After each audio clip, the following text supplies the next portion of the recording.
Really start now. No problem, it's okay. Yeah, we'll give you porridge. La famille, la bonne famille, la grande famille, connectez-vous, connectez-vous. C'est votre jeune frère Ernest, toujours pour discuter, édifier, causer avec nos frères du 237. Vous voyez, je viens toujours pour causer avec la famille, édifier la famille sur certains points que j'ai pu relever de la politique camerounaise, de la vie sociale camerounaise. Donc parfois je viens là, je fais quelques minutes, je laisse ce que j'ai pu relever. No, no, I'm live here, go by there. Ce que j'ai pu relever de la situation socio-politique du Cameroun. Comme vous-même, vous pouvez le constater, le Cameroun à l'heure actuelle, c'est mauvais, ça chauffe. Les biaïstes s'accusant que les cabralistes sont allés manger dans les mêmes caisses que les biaïstes. Noran Foster a fui les réseaux sociaux. Vous-même, vous voyez, quand vous voyez maintenant, il est déjà pâle, calme. Quand les biaïstes veulent t'écraser, hein, c'est comme ça, ils te poussent à voler. C'est une logique. Ils t'amènent à manger avec eux. Ils partagent avec ceux qui se disent au jour d'aujourd'hui opposants. Ils ont tous goûté le soya. Foster a mangé le soya. Cabral a mangé le soya.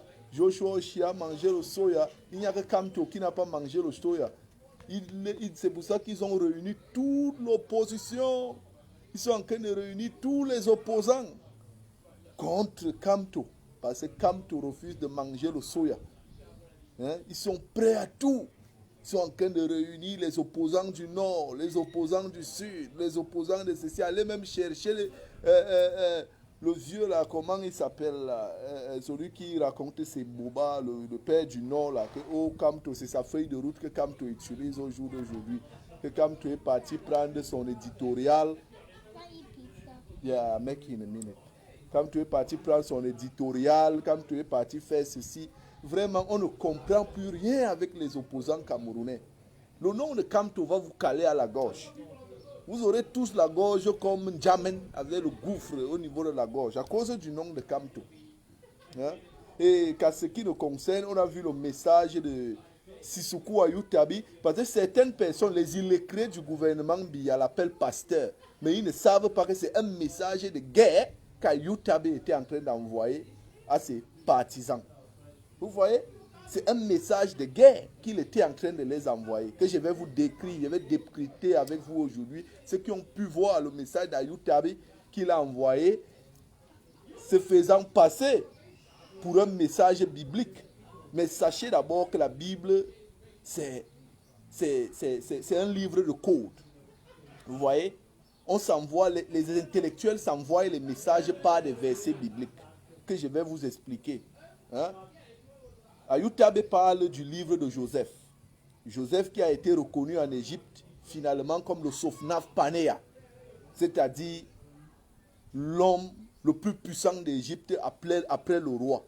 C'était Joseph, parce qu'il a prédit le rêve du roi. Et Sissoko Ayutabi, son message, c'était pour dire aux ambazoniens, move on, ça veut dire continue d'avancer. Continue d'avancer, tu es au bout de tes rêves. Tu es au bout des rêves de Joseph.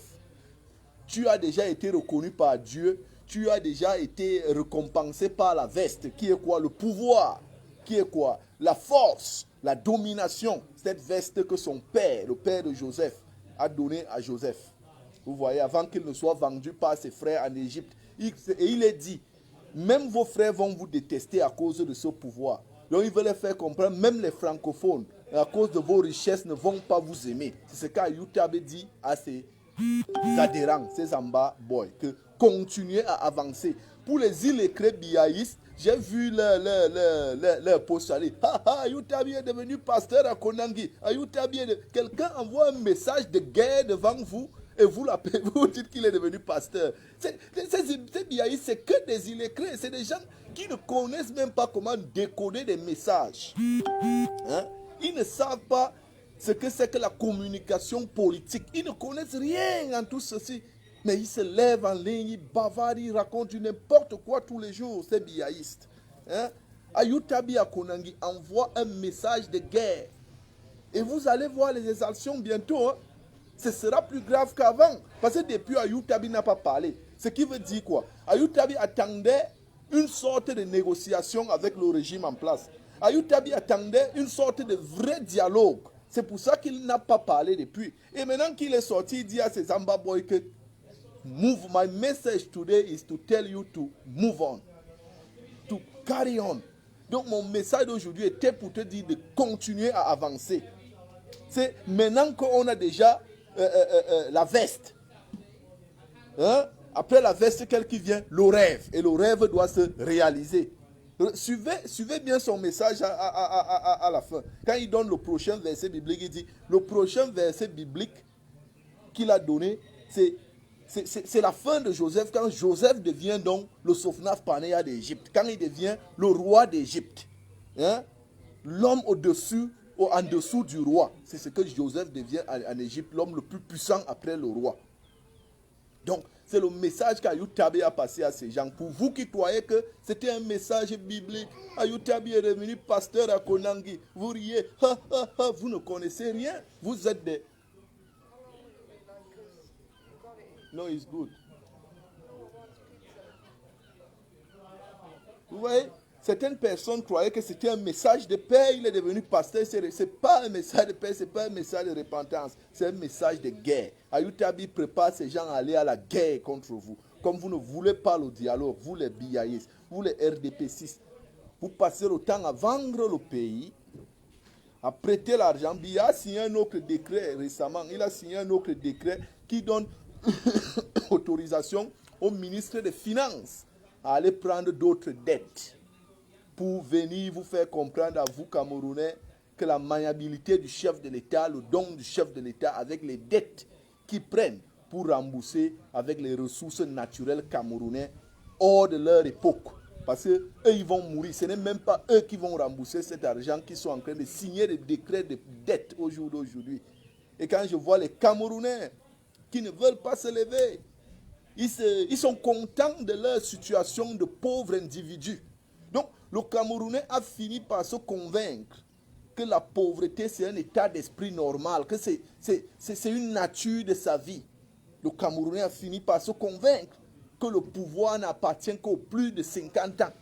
Le Camerounais a fini par se convaincre que être fils de pauvre, ça veut dire ton lendemain sera mourir pauvre. Être fils de paysan, ça veut dire ton futur c'est paysan. C'est les pensées dont nous devons nous déradicaliser de ces pensées. Nous devons arrêter de penser de cette manière. Parce que si Ernest Bindi aujourd'hui se limitait que je suis fils de pauvre, hein, et je dois automatiquement finir pauvre dans ma vie, je ne pense pas que j'allais penser gros. J'allais penser quitter le Cameroun, traverser de pays en pays, comme on nous appelle les beaux ailleurs, arriver jusqu'en Angleterre. Vous voyez, m'installer, commencer à faire une famille, commencer à chercher comment investir dans ma vie pour protéger le futur de mes enfants. Je n'allais pas le faire. C'est parce que je sais qu'un homme comme moi, qui a 2 mains, 2 pieds, les yeux, le nez, la bouche, avec une capacité de réflexion, ne peut pas penser, ne peut pas réfléchir et ne peut pas faire plus que moi. S'il peut, je peux. C'est ce que nous devons commencer à croire, à penser, à believe. Vous voyez, à croire, comme on dit ici là. Croire en anglais, believe. Que ce qu'un homme fait, tu peux faire. Si nous commençons déjà à penser comme ça, ce sera facile pour décoloniser les peuples africains. Ce sera facile pour la décolonisation. Mais si déjà, à l'intérieur de nous, notre pays, nous vivons toujours avec ce complexe, que, père, celui-là, son père est ministre, hein, son père était, donc sûrement lui-même il va être. Il y a des illettrés au Cameroun, des illettrés qui sont respectés juste parce que leur père avait occupé un poste au gouvernement, juste parce que leur père est biaïste, et ils ne connaissent rien. Mais ils savent que leur futur est assuré. Pourquoi? Parce que vous, la masse pauvre, les glorifie. Vous, la masse pauvre, vous les voyez comme les rois. Vous les voyez comme des kings. Et vous vous sous-estimez. Hein? Et tout ce pouvoir qui était à vous, vous leur donnez ce pouvoir pour rien. Pourtant, ils ne le méritent même pas. Donc, c'est ce que je vais vous dire aujourd'hui, frères et sœurs. Kamto, c'est la solution. Kamto, c'est vrai, son âge est avancé, mais nous devons utiliser cet âge-là pour changer les choses au Cameroun. Parce que quand Kamto vient aux affaires, ce ne sera pas pour deux mandats, je ne pense pas. Ce sera pour un mandat, nous sortir le pays de la merde et nous laisser avancer. Vous voyez, nous avons besoin de son aide. Parce que tous ces intellectuels, nous avons cru en eux. Regardez dans la merde que les intellectuels viennent laisser le Cameroun. Regardez la merde dans laquelle les intellectuels sont venus nous laisser Camerounais. Regardez dans la merde dans laquelle les intellectuels camerounais sont venus nous laisser. Tous ces grands diplômés avec la grosse gueule, les Mathias Ounan, Guinée et consorts. Regardez la merde dans laquelle ils sont venus nous laisser. Ils nous ont laissés dans une merde terrible. Ils ont laissé le pays totalement détruit, divisé. Tout ce qui nous ramène tous les jours, c'est le tribalisme, c'est le tribalisme, c'est le tribalisme. Mais nous sommes fatigués de ça. Hein? La division que nous sommes en train d'insérer au Cameroun ne va pas mettre la nourriture sur la table de nos enfants demain. Non. Nous sommes en train de préparer une guerre que nous ne serons pas capables d'arrêter. Donc ce que je veux dire à mes frères et sœurs camerounais aujourd'hui, c'est frères et sœurs, levons-nous pour un lendemain meilleur. Et si nous devons nous lever pour un lendemain meilleur, il faut que nous appelons au départ de M. Biya avec une seule voix. Avec une seule voix, nous appelons au départ de M. Biya. Avec une seule voix. Parce que voilà Ayutabe qui appelle ses partisans à continuer. Il les a dit, move on. Ça veut dire, continue à avancer, ne t'arrête pas. Ayutabe dans son message dit aux ambazoniens d'avancer. Ne vous arrêtez pas. C'est ce qu'il a dit. Il a dit, avancez, n'arrêtez pas. Move on. Hein? C'est ce qu'Ayutabe dit aux Ambaboy. Mais vous êtes là, vous croyez que ces gens-là, c'est des hommes de paix? Ce n'est pas des hommes de paix. Yeah, my neighbor, what are you doing? How are you doing, my neighbor? Ayutabe, ce n'est pas les hommes de paix. C'est des hommes de guerre. C'est des hommes de guerre. Et ils sont prêts pour la guerre. Hein? Combien de soldats sont déjà tombés au Nozo? Nous sommes toujours en train de parler aujourd'hui. Combien de soldats sont tombés au Nozo? Quels sont les critères qui ont fait en sorte que M. Biya soit soutenu par la masse camerounaise en 2018? Hein? Même si c'était une minorité. Quels étaient les critères? Quel était le deal que M. Biya avait avec les Camerounais? Le deal était basé sur la guerre du Nord et au Sud-Ouest et sur les exactions qui sont faites par le groupe terroriste Boko Haram. C'est ce qui était le deal. Que M. Biya va déraciner Boko Haram du Cameroun et qu'il va arrêter la sécession, la guerre de sécession. Mais ça va déjà à combien d'années? La guerre de sécession, les gars ne font que s'armer aux armes lourdes. Les gars ne font que s'armer aux armes lourdes. C'est ce qui est étonnant. Mais vous êtes là, vous foutez, vous dites que oh, ça va aller, ça va aller. Non, ça ne va pas aller, mes frères. Ça ne va pas aller. Hein? Monsieur Biya a trahi le peuple camerounais. Parce que si on doit s'en tenir aux élections de 2018, acceptons que M. Biya a gagné en 2018, acceptons-le. Mais M. Biya, si on dit qu'il a gagné, c'est parce qu'il y avait un deal. Arrêter la guerre du Nord et du Sud-Ouest et essayer de calmer la situation du Nord avec Boko Haram. C'était le deal qui nous liait en 2018 avec M. Biya. C'était pourquoi, la raison pour laquelle les Camerounais ont soutenu M. Biya. Mais vous voyez, jusqu'aujourd'hui, la guerre du Nord et au Sud-Ouest n'a pas cessé. Boko Haram ne fait qu'attaquer. Bon, M. Biya a donc été élu. Pourquoi? C'est la raison, c'est la question que tous les Camerounais doivent se poser. Il a échoué. Et comme il a déjà échoué, il faut donc une union des forces, des populations. Il faut que les populations viennent tous ensemble Ils voient comment ils peuvent retirer M. Biya de cette chaise. Même s'ils devront utiliser la violence, ils doivent le faire. La liberté, c'est quelque chose qui s'arrache. La liberté ne peut pas se prendre en jouant aux billes. Ou alors en jouant au football. Ce n'est pas un jeu. Hein? Voilà des personnes qui sont en train de vendre totalement tout un pays devant vous. Mais vous vous en foutez. Tout ce qui vous intéresse, c'est insulter Kamto matin, midi, soir. Est-ce que c'est Kamto qui a mangé la hangue de Covid au Cameroun? Voilà le Covid Gate. Est-ce que Kamto a eu 5 francs dedans? Non. Jusqu'aux membres de l'opposition, ils ont eu leur part dans cet argent. Et au jour d'aujourd'hui, ils sont en train de courir à l'FMI, au FMI, pour aller prêter plus d'argent. Au jour d'aujourd'hui, ils sont en train d'appeler l'OMF pour avoir plus d'argent. Et les décrets ont été signés par M. Biya. Encore pour l'obtention des dettes qui seront remboursées. Comment? On ne sait pas. Mais on nous parle d'émergence 2045. Voilà l'émergence 2045 devant vous. L'émergence 2045. En 2045, le Cameroun ne va même plus appartenir au Camerounais en 2045. Si on ne fait pas attention, en 2045, notre pays ne va plus nous appartenir. Parce que ces gens sont en train de totalement vendre notre pays devant nous. Et on s'en fout, on dit on ne fait pas la politique. Si vous ne faites pas la politique, c'est la politique qui va vous faire. À un certain moment, il faut se lever avec la rage de liberté. Vous voyez? Cette rage de liberté dit, je vais combattre pour mon pays. Je vais me battre pour la liberté pour mon pays. Vous voyez? Que de combattre un homme digne comme le professeur Maurice Kamto, président élu au scrutin dernier, hein, réunir tous les opposants. On peut appeler même le vieux Garga, c'est Garga Amanadji, soit c'est qui, pour venir raconter les bobards, les conneries, juste pour descendre Maurice Kamto. Hein. Nous, on a cotisé pour Survivor Cameroun Initiative. On a fait des dons. Cet argent n'était pas l'argent du peuple camerounais.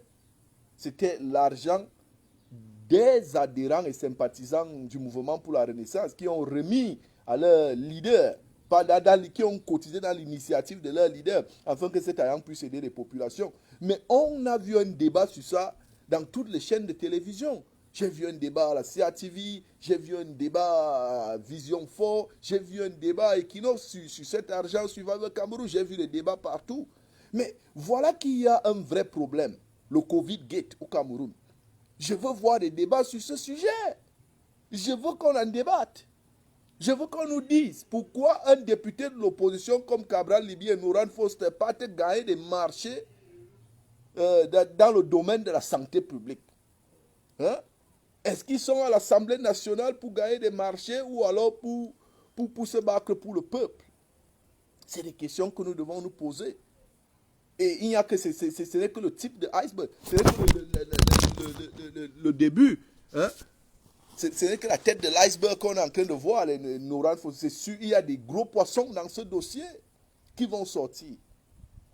Et on doit relever le nom de tout le monde qui a mangé cet argent. Tout le monde, on doit nous donner les noms de tout le monde qui a mangé cet argent.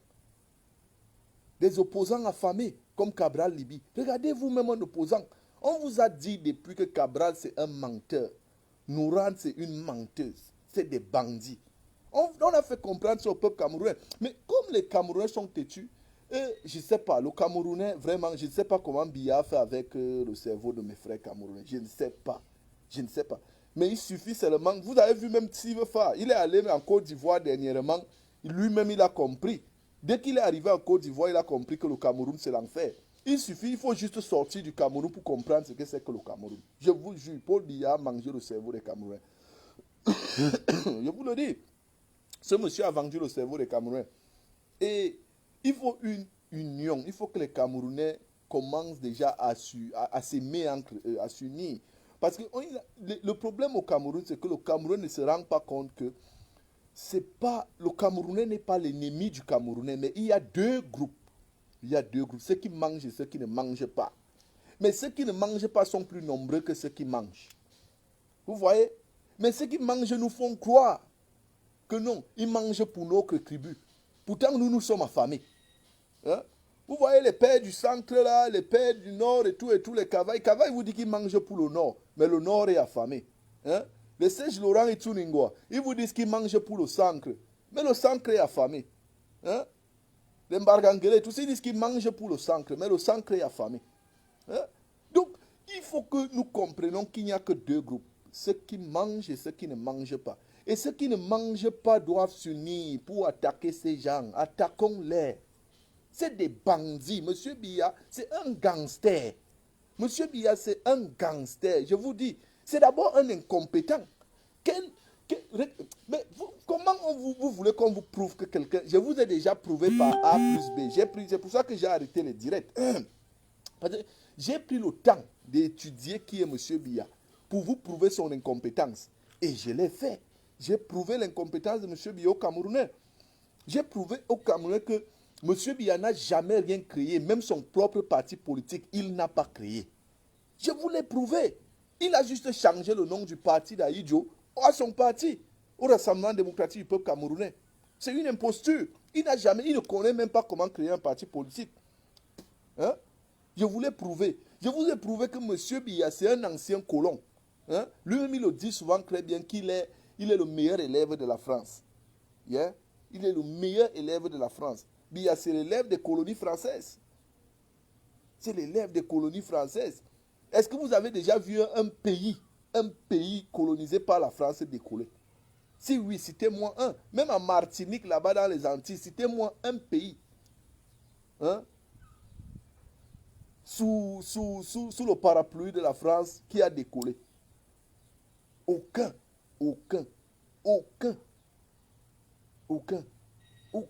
pays.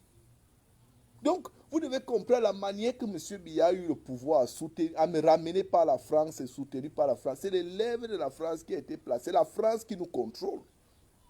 C'est la France qui nous contrôle. Nous disons, oh, calme-toi, la France derrière lui, ceci, cela. M. Biya là, il n'est pas français. Quelle France soutient Kamto? M. Biya est français.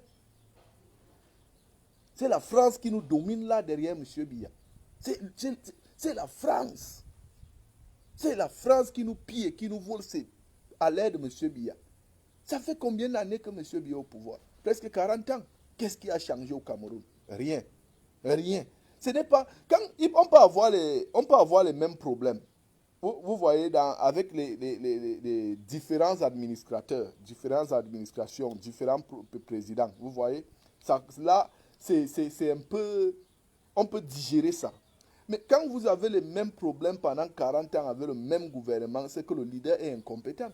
Ce n'est pas quelque chose qu'il faut faire la physique ou la chimie pour comprendre ça. Hein? Si quelqu'un ne vous donne que des incompétents, c'est que lui-même il est incompétent. M. Biya n'a jamais nommé les hommes compétents. Tous les hommes compétents que M. Biya a nommés ont démissionné. Exemple de M. Maurice Kamto, le président élu au scrutin dernier. Il a démissionné. Parce qu'un homme compétent ne peut pas accepter de travailler dans une telle imposture. Un homme compétent, réfléchi, qui a sa tête, ne peut pas travailler dans une pareille imposture. M. Biya, c'est un rebelle, c'est un criminel. Nous le savons tous. Nous le savons tous. C'est quelqu'un qui utilise la corruption, vous voyez, pour rester au pouvoir. Vous le savez. Vous avez vu comment il a fait avec Jean de Dieu Momo, lorsque Momo investiguait sur les disparus de Bepanda. Hein? Dès qu'il a eu la vérité, hop, on a fermé sa bouche, ministre délégué. Vous-même, vous voyez. Donc, c'est ce qui se passe dans notre pays. Donc, il faut à un certain niveau qu'on dit, on a ras-de-bol. Ras-de-bol, c'est se lever, dire, on doit tout casser pour reconstruire. On doit tout casser pour reconstruire. Parce que si nous ne nous levons pas tous ensemble pour dire, même s'il faut tout casser, on va tout casser pour reconstruire après, nous n'aurons pas de bornes solides. Vous voyez, nous n'aurons pas un pays solide. À la fin, si ça éclate, vous voyez, si on laisse ça éclater, si le pays éclate de lui-même, vous voyez, ce sera plus grave. Mais si nous, la population, nous prenons les choses en main et nous éclatons les choses, vous voyez, nous prenons notre avenir en main, ce sera mieux. Parce que nous pourrons discuter face à face avec nos frères du nord et du sud-ouest. Nous pourrons discuter avec nos frères du nord, de la Damawa, du centre, partout, nous asseoir, hein, et discuter. Parce que ce sera nous-mêmes qui prenons notre avenir en main. Parce que eux là, ils vont déclarer une guerre entre eux et les Biaïs, et ils vont vous utiliser, vous les Camerounais, pour prendre un côté. Ils vont déclarer une guerre entre eux et les Biaïs. La guerre de sécession va s'éclater entre les Biaïs. Vous allez voir, je vous dis bientôt, cet argent qu'ils sont en train de voler, vous croyez qu'ils volent cet argent? Ils s'en foutent, ils savent que Biya est déjà mort, il ne peut rien les faire. Donc cet argent qu'ils sont en train de voler, chacun dès que l'argent vient, il puise seulement.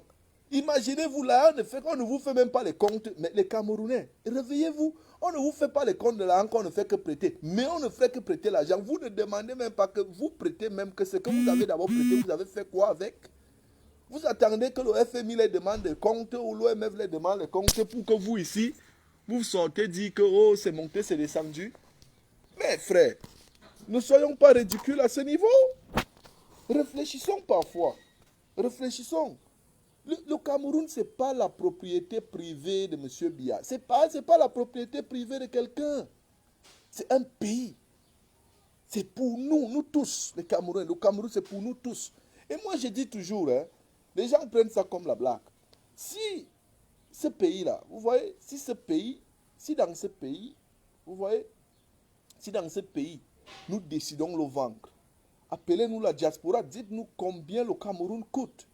Nous, on va se battre, on va payer ce pays. On place le directeur général Maurice Kamto, il va gérer ce pays. Ça devient une société privée. Parce que ça me dépasse.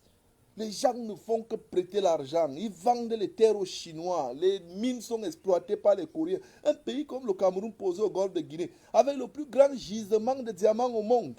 On ne nous a jamais fait les comptes. La Sonara n'a jamais fait les comptes. Hein? Tous les minéraux, le bois, il n'y a jamais eu de comptes. On nous parle aujourd'hui de Franck Biya qui va succéder à son père, le mouvement des franquistes.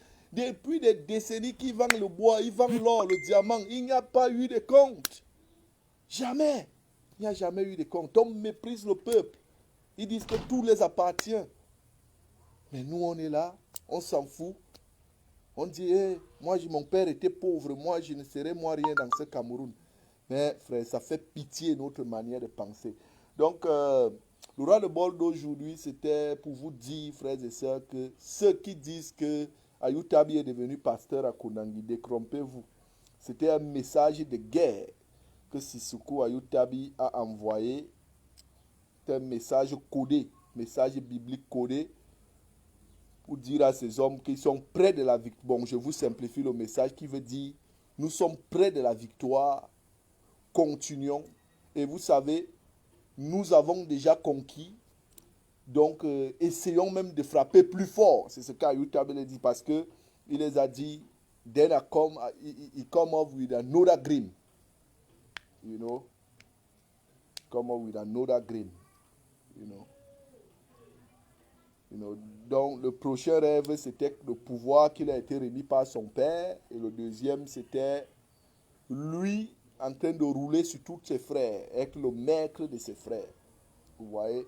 Donc, il faut que vous sachiez que ce monsieur n'est pas venu. Ce n'était pas un message de Dieu vous aime. Marie, alléluia, amen. C'était un message de guerre.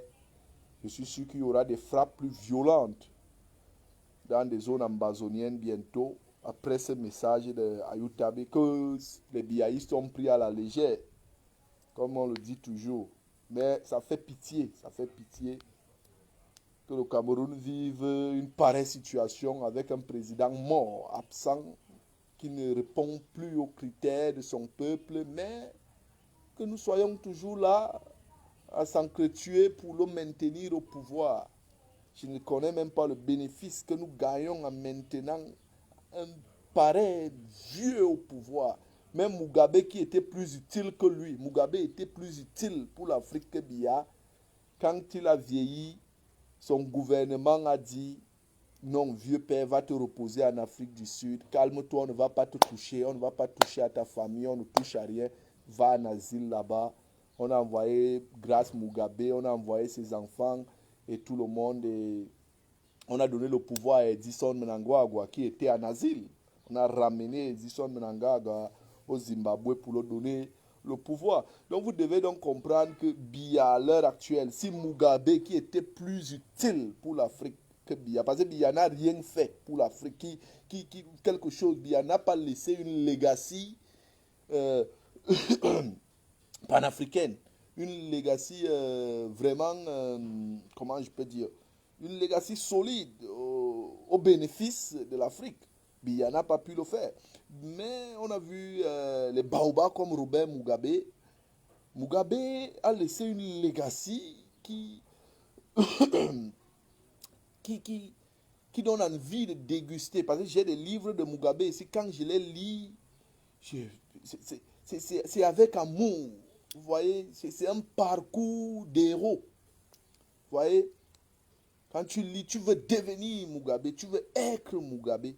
Tu vois, ce qu'il a fait pour l'Afrique. Donc, merci pour ce géant de l'Afrique, Robert Mugabe. Il va rester à jamais gravé dans nos mémoires. Mais quand nous voyons des messieurs qui ont duré au pouvoir, comme M. Biya, qui n'ont pas pu laisser une legacy, un cachet, que leur pays va continuer dans ce cachet, que leurs citoyens vont rester comme ils disent, Biya avait dit que ceci c'est pour les Camerounais. Vous voyez, ceci, nous les Camerounais, on va. Vous voyez, une legacy, que c'est le nom de Biya qui a dit, qui a fondé. Il n'y a pas au Cameroun. Il n'y a pas. Il dit même son propre parti politique. Il n'a pas pu le créer. Il a changé le parti d'Aïdjo à son parti au congrès de Bamenda. Biya n'a jamais rien créé. Vous voyez, notre pays, il a plutôt détruit, il a vendu, privatisé. Le Cameroun avançait. Le crin, le vieux crin que Baba Toura Aïdjo nous a laissé, c'est ce crin qu'il a pris, il a mis la peinture récemment. Pourtant, lui et son ami Bolloré nous ont promis les micros. Ils nous ont promis les TGV et les micros. Biya et son ami Bolloré. Jusqu'au jour d'aujourd'hui, c'est toujours les trains de Baba Toura Aïdjo qu'on roule avec au Cameroun. Mais il n'y a pas de problème. Tant que l'opposition a avec lui, hein, le gros Bedel, Yoshua Oshi, est-ce que lui il parle même? Bedel, lui mange, lui reste tranquille. Vous voyez, Nouran Foster et son ami Cabral, ils sont maintenant dans les marchés publics. Chance qu'eux-mêmes, ils nous avaient dit dès le départ qu'ils ne sont pas opposants, ils sont proposants. Le seul opposant qui est au Cameroun, c'est Maurice Kamto. Et tout le monde, tous les hommes politiques, tous, ils sont contre lui. Contre Maurice Kamto. Parce que c'est le seul qui ne veut pas goûter au soya. On donne le soya, il pousse, il dit Allah avec ça là-bas. On donne le soya, il pousse, il dit Allah avec ça là-bas. Eux tous, ils ont déjà mangé le soya. C'est pour ça que ça va éclater entre eux. Et ils vont nous utiliser. Nous allons mourir comme ils utilisent les soldats du Nord, les soldats au Nozo. Sans les dire que les gars là sont armés. Ils ont des armes lourdes. Donc, frères et sœurs, c'était ma pensée d'aujourd'hui. Ce que je vais vous dire, frères et sœurs camerounais. Oublions le tribalisme. Le RDPC que vous voyez là ne fait pas la différence. Que tu sois Bassa, Beti, Wondo, Aoussa, Bamileke, Bamundo. RDPC ne connaît pas cette différence. Le seul truc que le RDPC sait faire, c'est piller, voler. Vous voyez? Piller, voler. Et ils utilisent ces ethnies quand ils veulent déjà renouveler leur pouvoir. Comme vous voyez, ils veulent se consolider. Donc ils sont obligés d'utiliser les ethnies. Hein, en passant par les élites qu'ils ont créées eux-mêmes. Toutes ces élites-là sont créées par le Rassemblement démocratique. Dès qu'on te nomme, tu deviens le chef du village, le chef de canton de ton village. Tu es le chef des chefs de ton village. S'ils refusent de te donner la chaise, tu pars avec la chaise comme Dion Goté. Tu mets dans la voiture, tu pars avec. Vous ne connaissez pas le Cameroun. Hein. Si on t'explique le Cameroun, tu dis que tu connais. C'est que tu n'as rien compris.